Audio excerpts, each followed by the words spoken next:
Bonsoir, bonsoir, ça fait chaud au cœur cette salle pleine comme ça. Merci. Elisa n'est pas venue toute seule, elle est venue accompagnée de Alexandra Lamy.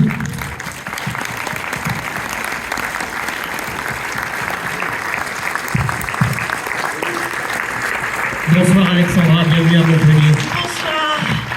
Bonsoir, oh là là, dis donc, ouais, t'as raison, quelle belle salle, merci beaucoup, merci. C'est énorme, merci.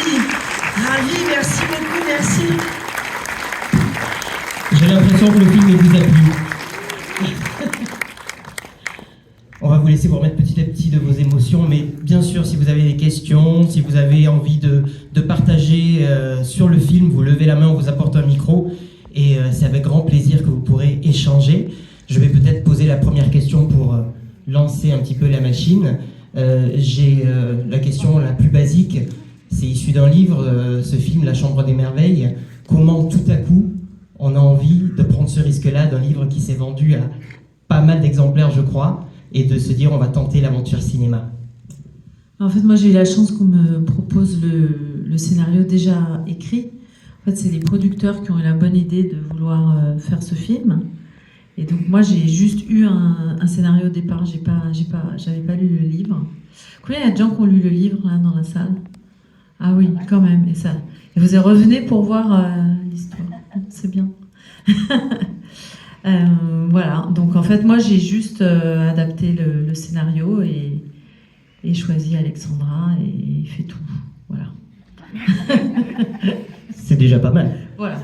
C'est déjà bien. Et Alexandra, je vois que Zodi et TU, on est dans le désert.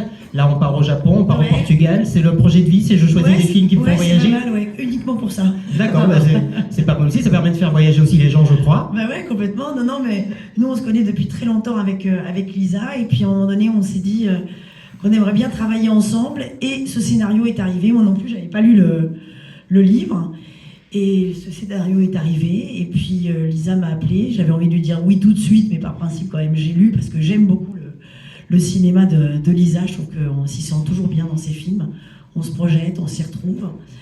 Et puis quand j'ai lu le scénario, je me suis dit tiens, ça peut être un bon film pour toutes les deux, et on est parti dans cette aventure. Moi j'ai quand même lu après le livre, mais j'ai voulu le passer assez vite. Je l'ai survolé parce que c'est tellement difficile d'adapter un livre, surtout qui a eu beaucoup de succès au cinéma, que du coup on ne veut pas se sentir bloqué en lisant un livre dans l'écriture. Il faut quand même d'un coup vraiment on fasse une adaptation, et donc on a essayé de respecter évidemment l'humeur du livre, mais effectivement parfois on s'est permis aussi de s'échapper, sinon ça n'a aucun intérêt de faire une adaptation. Donc voilà, donc j'ai pris rapidement le livre, et puis bon, l'humeur était là. Julien Sandrel, l'auteur du film, a donné son aval. Il était plutôt heureux, il a vu le film, il a adoré le film, donc ça c'était pas mal. J'espère que ceux qui l'ont lu n'ont pas été trop déçus. C'est terrible que vous disiez oui, par exemple. Pour ceux qui ne l'ont pas lu, ça serait horrible. N'hésitez pas à lever la main si vous voulez. Ah bah, il y a déjà un monsieur qui veut intervenir, je vous passe le micro.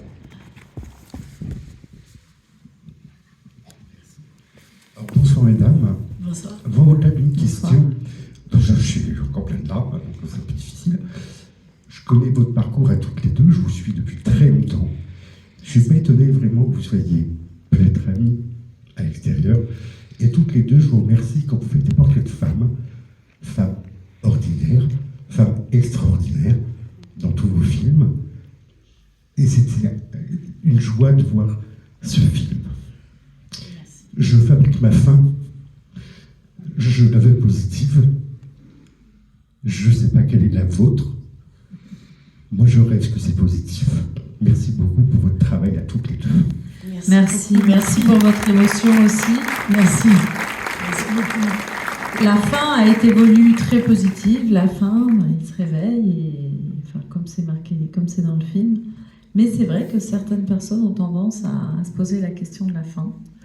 Donc ça fait une fin ouverte, mais a priori, l'idée c'était qu'il s'est réveillé, quoi. Qu'il ne se rappelle pas de tout, mais qu'il s'est réveillé.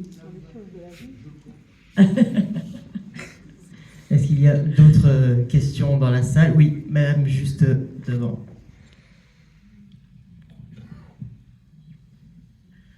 Bonjour. Bonjour. Moi, j'ai lu le livre et j'ai été assez bouleversée parce que, en tant que maman, je me suis projetée un petit peu sur l'histoire de cette maman. Et pour vous, quand vous avez dû interpréter ce rôle-là en tant que mère, est-ce que ça n'a pas été justement très difficile de rester dans... Enfin, je ne sais pas comment exprimer. Oui, mais... évidemment, on met toujours un peu de soi dans ces films-là, dans ces personnages-là, surtout quand on peut se projeter, parce qu'évidemment, c'est une maman, donc on se projette, et puis même si c'était un papa, enfin, je veux dire, d'un coup, c'est quelqu'un qui nous est proche et qu'on aime, donc forcément, on se projette. Après, moi, je fais toujours attention de ne pas trop rentrer ma vie privée, enfin, de ne pas me mettre dans des choses trop personnelles, parce que d'un coup, ça me déborde, et d'un coup, on joue plus, et on est quand même des acteurs, et donc il faut quand même savoir nuancer les choses, et amener des émotions un peu différentes selon les scènes. Donc moi, j'ai travaillé un peu avant, et j'essaye de voir un peu dans... Parce que sinon, si c'est un film où je pleure pendant 1h30, bah, du coup, on a toujours la même couleur, ça représente pas la vie non plus, et puis je trouve qu'au bout d'un moment, moi, ça me touche plus quand quelqu'un pleure trop longtemps comme ça devient... Et donc il faut trouver des moments où, parce qu'il y a aussi, c'est quand même un film aussi où il y a un hymne à la vie, à l'espoir, à l'amour, donc il y a tellement de choses là-dedans que je voulais quand même aussi que ça soit, il y a un petit coin de ciel bleu, il y a aussi, il y a un peu de ça, donc j'avais envie aussi que ça soit pas toujours que dramatique, donc j'ai essayé de travailler comme ça. Mais effectivement, j'essaie toujours de m'éloigner de ma vie privée, ce qui ne m'empêche pas, quand je fais des films comme ça, souvent à appeler ma fille très régulièrement, qui me dit « Tiens, tu dois tourner un truc dur en ce moment parce que tu m'appelles tous les jours. » Ça, c'est vrai, on peut pas le nier. Mais voilà, et puis bon, quand on tourne comme ça on a 2 mois de tournage, plus la prépa avant, c'est sûr qu'on est... Alors j'aime pas trop dire qu'on a du mal à sortir du personnage, mais en même temps, on s'y laisse aussi pendant ces 2-3 mois de tournage, parce qu'il faut d'un coup, on devient un peu Thelma devient un peu moi, enfin il y a une espèce de liaison comme ça entre les deux. Donc c'est vrai que pendant ces 3 mois-là, c'est un peu étrange. Et puis après, bon, il faut sortir de là. Mais après, chaque film vous amène des choses aussi. Là, moi, ce que j'adore dans le film, c'est effectivement cette liste de rêves que je trouve extraordinaire, et que c'est des choses qu'on pense moins, parce que en général, on fait toujours des listes un peu chiantes dans la vie, qui sont en général des courses, des factures à payer, des règlements de cantine, etc. Alors que là, c'est vrai qu'on se dit, tiens, c'est chouette aussi d'avoir ces moments-là. Donc, toutes ces petites choses-là, c'est la chance qu'on a aussi dans notre métier. Parfois, quand on fait des films, on découvre des endroits, ça nous amène d'autres émotions, et ça nous permet de piocher un peu là-dedans. Donc, c'est comme ça aussi qu'on essaie de se sortir de ces personnages, en tout cas. Voilà. Merci. J'ai fait une réponse hyper longue. C'est un peu... Tout le monde s'est endormi, je crois. Il y a une phrase, d'ailleurs, ça rebondit un petit peu à ce qu'on vient de dire. Il y a une phrase qui est affreusement belle, terriblement belle dans le film, où à un moment donné, Thelma est au Portugal, elle nage avec les baleines et elle dit « J'avais oublié que la vie pouvait être si douce ». À ce moment-là dans sa vie, c'est un paradoxe qu'il faut assumer dans ce film-là. Et enfin, moi, la phrase que j'aime, c'est ce qu'elle lui répond, la femme, elle lui répond « La vie est douce, c'est nous qui sommes durs ». Et c'est un peu l'idée du film, quoi. Après, c'est vrai que la vie est dure, mais c'est aussi notre relation à la vie qui est dure. Et souvent, c'est notre relation à nous-mêmes qui est dure. Et c'est ça que montre le film, c'est comment tout à coup, cette sortie de route de son fils, et donc d'elle, va la ramener à elle-même et à qui elle est au fond d'elle, et à recréer une nouvelle vie, en fait. Voilà. Est-ce qu'il y a d'autres questions? Ah là là, tout en haut, c'est pour qui le marathon, là? Allez, c'est parti. Allez, c'est parti.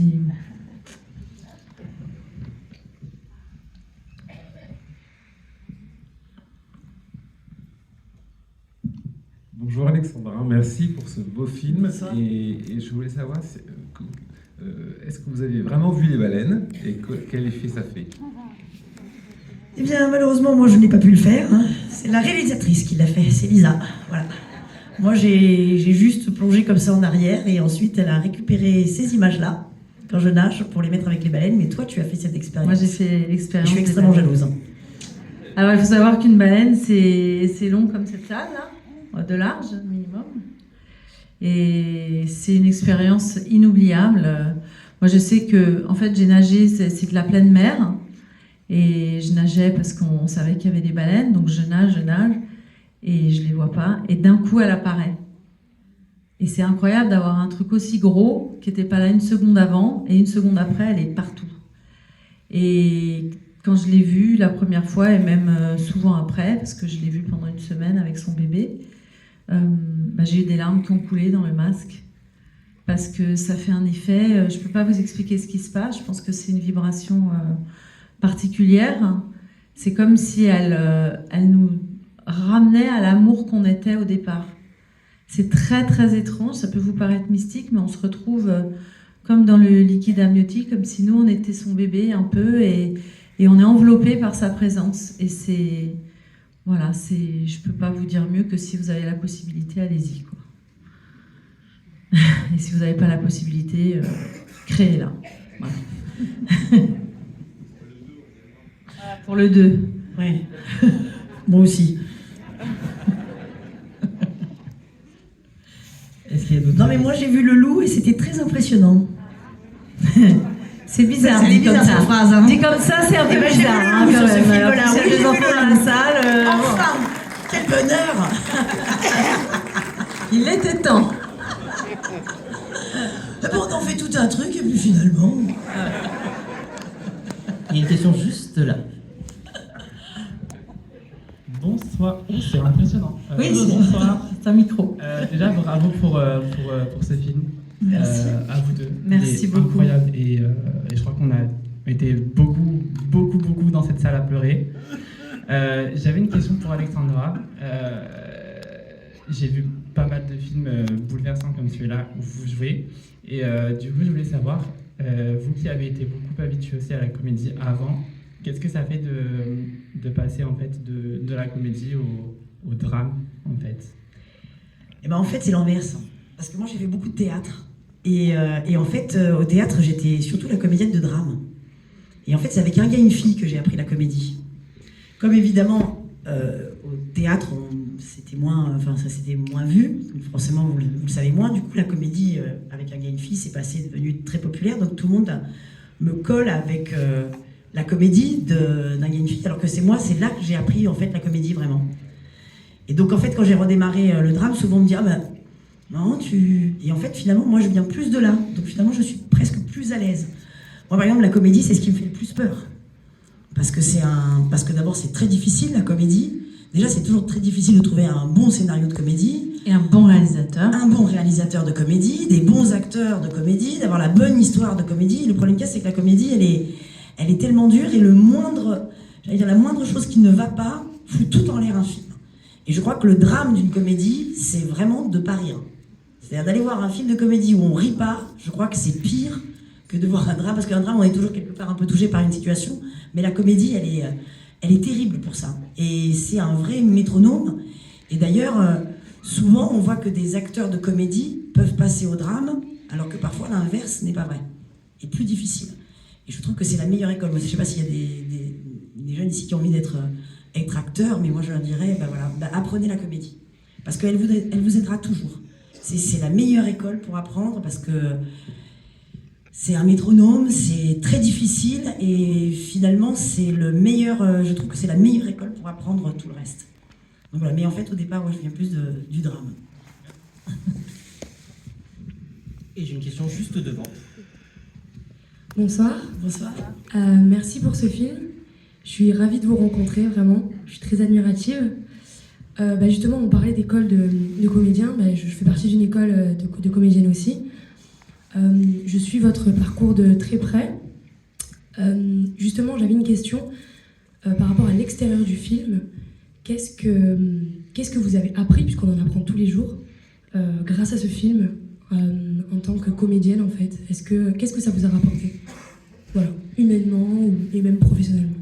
De toute façon, chaque film nous apprend, de toute façon. Le but, c'est pour ça que, j'allais dire, même si vous êtes jeune comédienne, travaillez le plus possible et faites le plus possible de personnages, de rôles, de pièces, de tout, parce que après, le cinéma, ça va très très vite et on a de moins en moins de temps pour travailler, à moins qu'on soit avec des grandes réalisatrices comme Lisa, et ça c'est vrai, qui vous laissent un espace de jeu, qui vous laisse une liberté aussi, et ça c'est super agréable parce que Alors évidemment, on n'a pas énormément de temps, mais après les choses viennent comme ça. Parfois, il y a des moments où on me demande est-ce que je regrette dans ma carrière d'avoir fait des choses, mais je trouve que chaque moment est important. Et aujourd'hui, peut-être que ce film-là, il était bien là maintenant parce que j'ai grandi, parce que j'ai évolué, parce que j'ai fait une trentaine de films, parce que j'ai appris, et que du coup, je me permets d'aller plus vite avec Lisa, d'avoir une liberté d'improviser ensemble, de pouvoir travailler ensemble, d'aller vite. Parce que c'est vrai qu'aujourd'hui, on est obligé d'aller vite. Malheureusement, on n'a pas beaucoup de temps pour répéter. Donc chaque film vous apprend aussi. Et puis après, alors là, dans ce film-là, non, ce que j'ai aimé, alors c'est plus des choses... tu dois en avoir marre parce que je répète toujours la même chose. Parce qu'à chaque fois, Si, je hein, répète la même chose. même Parce que chose. bon, d'ailleurs, on nous a posé... C'est toujours le même film, évidemment. Ah oui. Et en fait, moi, ce que j'ai aimé, qui est très Lisa, c'est la respiration. Moi, j'ai adoré ce moment où elle est avec cette femme donc au Portugal et qui lui apprend à re-respirer. Et ça, par exemple, pour les comédiens, c'est très important, la respiration. Et parfois, avec le temps, on oublie. Et en fait, c'est vrai que je me disais, tiens, c'est vrai qu'au théâtre, on me disait toujours de respirer. Parce que parfois, moi, surtout qui parle très très vite, on va jusqu'au bout de son souffle. Et là, de rapprendre à respirer. Et puis là, en plus, dans l'histoire du film, dans tout ce que ça lui apporte à ce personnage, toute cette respiration qu'elle a en elle, le souffle de vie, enfin tout ça. Et je trouvais que c'est des moments assez beaux, assez gracieux, qui sont toujours un peu bizarres quand on les tourne, parce qu'on se dit, est-ce que les gens vont être réceptifs à ces moments-là? Et en fait, j'ai trouvé ça, enfin moi j'ai adoré le faire, et je trouve que finalement dans le film ça marche hyper bien et que ces moments-là sont très importants. Donc moi j'ai adoré faire ça. Et je le répète, j'ai adoré voir le loup. Merci beaucoup. Pardon, mais c'est vrai que c'était un moment assez magique quand même. Ah, il y a une question juste là-bas. Elle avait levé la main avant, monsieur, je suis désolé, je suis un peu galant également. Bonsoir. Bonsoir. Alors moi, c'est pas vraiment une question, c'est juste parce que j'ai lu le livre. Je l'ai lu un peu par hasard, à la suite de bouquins sur le développement personnel. J'ai été très très émue en lisant ce livre, j'en ai pleuré en le lisant. Et je voulais quand même juste vous féliciter, parce que c'est vrai, comme vous dites, c'est difficile de ne pas être déçu quand on a lu un livre, de voir un film. Et je ne le suis pas du tout, j'ai pleuré aussi. Il y a effectivement, on se revoit le lire, donc ça c'est ce qui est quand même super intéressant. Et il y a des petites choses qui manquent, parce qu'il y a plus de détails dans le livre. Mais voilà, félicitations pour cette belle réalisation. Les actrices, je pense que c'est voilà, un bon casting, que ça soit Muriel Robin ou vous-même, Alexandra, parce que justement, il y a de la joie, malgré la tristesse de l'histoire. On y retrouve cet humour, on y retrouve cette joie de vivre. Et ce soir, c'était important, je viens avec mon fils, parce que nous, on a une petite liste aussi. Alors, c'est pas une liste de courses, c'est pas une liste de factures, mais je voulais lui montrer que ça existait, les listes, et qu'il pouvait continuer son petit carnet. Et j'espère qu'on réalisera nos rêves tous les deux. Il y a quoi? Il y a quoi comme... Des voyages. Et quel voyage, par exemple? Moi, ça m'intéresse. Le Japon, la Chine. Et parce que t'aimes les mangas? Eh oui, voilà, c'est pour Voilà, ça. il y a plein d'autres destinations. Mais franchement, en le tous les Japon, cas, c'est... Voilà, on espère... Il faut traduire maintenant. Ouais, il faut que je traduise, quoi. Alors, est-ce que KGI existe vraiment? Non, on n'avait pas le droit de prendre un vrai manga, donc on a créé un manga pour le film. On a demandé par contre à un vrai dessinateur de manga de nous faire des vraies pages. Et quand on est allé au Japon, on a créé tout cet événement autour d'un manga qui n'existe pas, mais il peut exister dans ta tête si tu veux. C'est déjà le début. En tous les cas, merci. De rien. Merci beaucoup, merci à vous. Monsieur. Bonsoir. Bonsoir. Je voulais d'abord vous signaler que j'ai adoré la musique. Alors je ne sais pas si c'est des compositions exprès pour le film ou c'est des morceaux... Il y a les deux. Mais déjà le générique est superbe, je trouve. Et Alexandra, je rebondis sur les baleines. Vous avez vu les Japonais? Qu'est-ce que ça vous a fait? Parce que moi, Alors ils sont beaucoup moins grands que ça. ouais. Parce que moi là-bas j'y suis allé et j'ai été complètement paumé pendant 4-5 jours, complètement à l'ouest, et j'ai pas réussi à m'y faire. Et vous? Alors toi, tu connaissais déjà un En petit fait, peu. moi, j'étais déjà allée, oui, et du coup, j'avais un ami là-bas qui nous a guidés. Et puis, quand on est arrivé, on avait toute une équipe pour s'occuper de nous, C'est mieux que quand on est pour seul. nous expliquer un peu comment ça fonctionne. Mais moi, j'adore le Japon. Et petite anecdote, quand on arrive sur un tournage au Japon, chaque acteur qui joue la scène du jour, même les petits rôles, les tout petits rôles, n'importe qui, eh ben le premier assistant présente tous les acteurs qui vont jouer et tout le monde se baisse comme ça, tout le monde l'applaudit, on dit son nom. Vraiment, il n'y a pas quelqu'un qui rentre par hasard dans un tournage, ça n'existe pas. Et j'ai trouvé qu'il y avait une manière d'accueillir les autres qu'on sent pas forcément quand on est touriste, mais quand on rentre dans la véritable culture japonaise avec des Japonais qui travaillent là-bas, eh ben on se sent très très très respecté et on a envie de respecter en retour. Et je crois que c'est ce que le personnage apprend quand elle va là-bas. Peut-être que vous y êtes allé il y a longtemps, non? Il y a 4-5 ans. Mais déjà dans la communication, j'ai eu énormément de problèmes. Bah, c'est ça. Très, Et très maintenant, peu ça qui va parlent mieux. Si vous anglais. parlez pas japonais aussi, oui. bah oui. Ouais, il faut faire des efforts, attendez. Chacun son truc. Quand même, les Français sont quand même assez forts dans les langues. Japonais, C'est quand même notre atout majeur. Vous avez vu mon anglais d'ailleurs. Oui, j'aimerais bien savoir comment vous parlez l'anglais.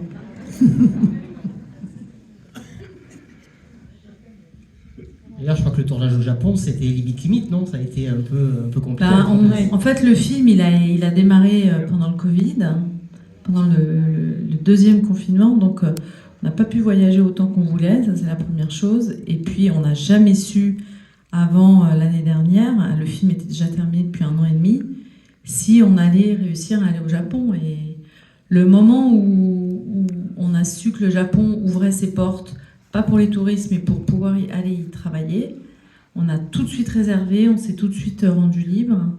Il y a une jolie petite anecdote que Alexandra m'a rappelée tout à l'heure. C'est quand on était dans la queue de l'ambassade du Japon pour faire notre visa, pour pouvoir aller travailler là-bas. Il y a une dame qui est passée devant nous avec un loup en plein Paris. Et là, on a dit, waouh, là, ça, c'est vraiment un signe qu'il fait partie du film, lui. C'était fou. On va prendre une dernière question, juste devant. Bonjour, bonsoir.